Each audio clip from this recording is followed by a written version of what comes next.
In the bustling heart of Accra, where glass towers kissed the sky and luxury cars lined the streets, lived a man named Kwame.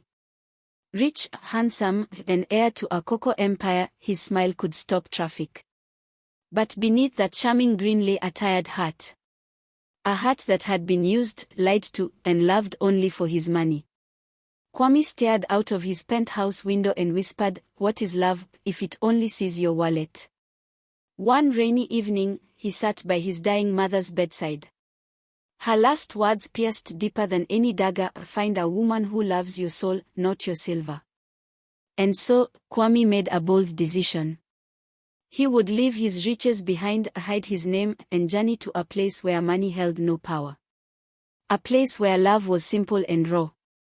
With only a backpack, dusty clothes, and a new identity, he disappeared into the red-soiled roads of Nkwanta village. The sun rose gently over Nkwanta, casting golden light on green hills and clay huts. At the village river, laughter and songs floated with the wind. That's where she was, Amina. With hands soaked in suds and dreams in her eyes, she was no princess, but her heart held royalty. Kwame, now called Kojo, stumbled near the river, pretending to be lost. Amina eyed him with suspicion, then offered water. "You're not from here," she said. "No," he smiled, "but I wish I was." Days passed, and Kojo worked in her uncle's cassava farm. Amina laughed at his clumsy hands. But slowly, her laughter softened, her eyes lingered. She saw something in him that others didn't. But the village gossips were watching. And tongues began to wag. In every African village, walls may not speak, but trees do. And in Nkwanta, whispers traveled faster than lightning. Amina walks with a common laborer. Shame. He has no land, no name, no future. Amina's aunt warned her, "You will carry shame into our house." But Amina held her head high.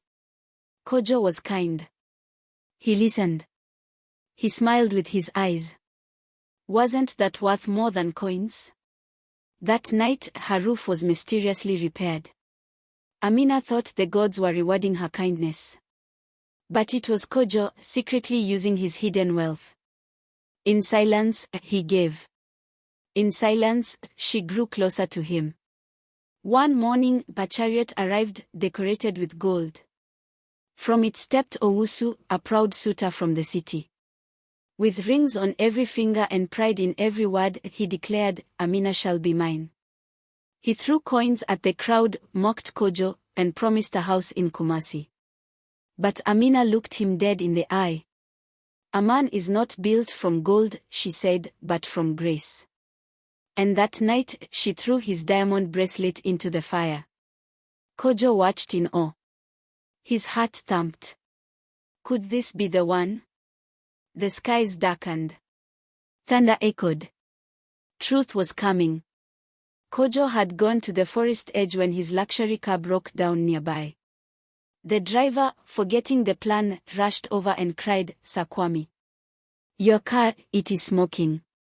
Amina, standing close by, froze. "Sir Kwame." The air grew still. Birds stopped singing. Her eyes filled with tears. "You lied to me. You made me a fool. I wanted to be seen," he whispered, "not bought." But Amina turned and ran. Love, once pure, was now poisoned by deception. Kwame stayed. Not in riches, but in remorse. He tried to explain. The elders gathered. Some called it wisdom. Others, cruelty. Amina's father collapsed from stress. Without a word, Kwame paid for the medicine, for the healer, for everything. Amina found out from the healer's son. That night, she sat beneath the baobab tree, clutching her heart. He gave, even when I hated him.